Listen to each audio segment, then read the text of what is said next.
Well, Keely, you know that spring weather means spring sports. What can we expect from the Jayhawks this season? That's right. Well, coming up after the break, we're going to talk about the track team. They made big strides this weekend. I'll show you the highlights from the relays and the golf team's preparation and plans for the Big 12 championship, plus a picture-perfect finish for the tennis team senior night. Stay tuned.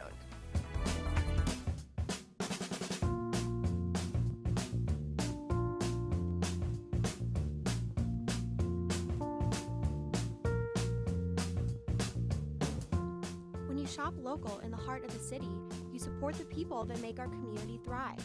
The money you spend here stays here, in this place we call our home. Lawrence, Kansas, where there's good old-fashioned hometown pride. Eat local, drink local. The Jayhawks welcomed some of the best high school, collegiate, and professional athletes in the nation to Rock Chalk Park this past weekend for the annual Kansas Relays.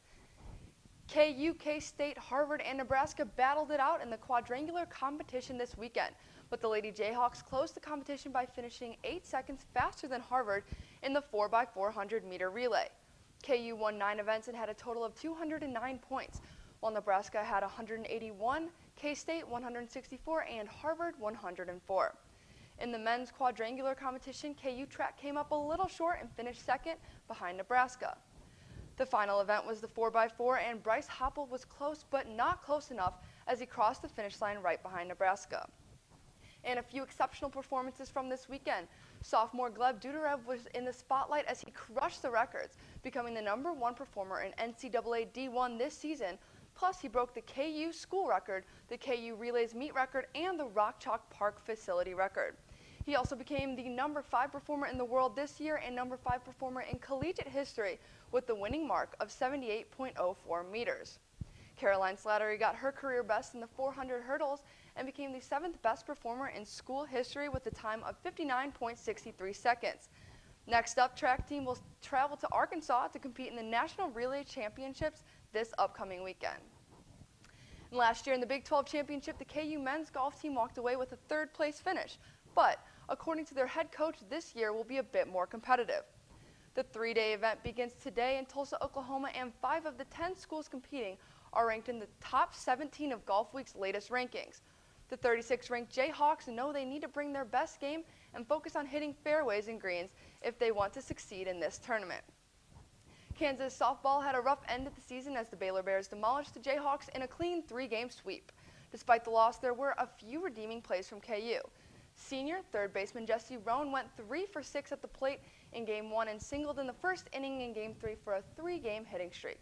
In Game 1, sophomore first baseman Becky Monahan hit a home run inside Getterman Stadium, which the Baylor Bears have yet to accomplish this season. To start off the 3rd inning on Sunday, senior catcher Harley Riding hit a double down left field, followed with a walk from Becky Monahan. KU returns to Lawrence to host Omaha in the final conference game of the regular season on Wednesday at 4 p.m.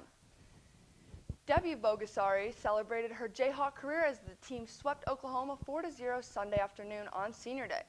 Bogasari, along with Maria Teran-Ribes, helped the Jayhawks clinch the doubles point. They finished the season with 15 wins and sit at a tie for 2nd place in the Big 12. This week, KU will travel to Austin, Texas for the Big 12 Championship, which starts on Thursday.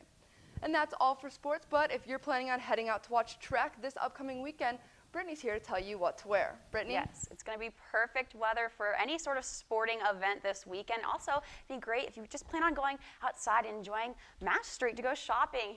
And in other news, it's not every day that you see largest animals on Earth, but beachgoers in Massachusetts got that chance yesterday. They got a big surprise when they spotted a pod of about 30 endangered North Atlantic right whales a mile from shore at Marshfield. Patrollers made sure no boats got too close because the mammals were feeding on some krill. These whales migrate north each spring from the Carolinas and Florida. I mean, pretty exciting stuff, maybe a little scary. I think I would freak out if I saw a whole pod of whales and I was at the beach, honestly. It'd be scary, but it would be something exciting to see. I definitely think it would be too. That is all for us here at KUJH News. For more on the stories you saw today or to share them with your friends, visit our website at tv.ku.edu. Thanks for tuning in. We'll see you right back here Wednesday.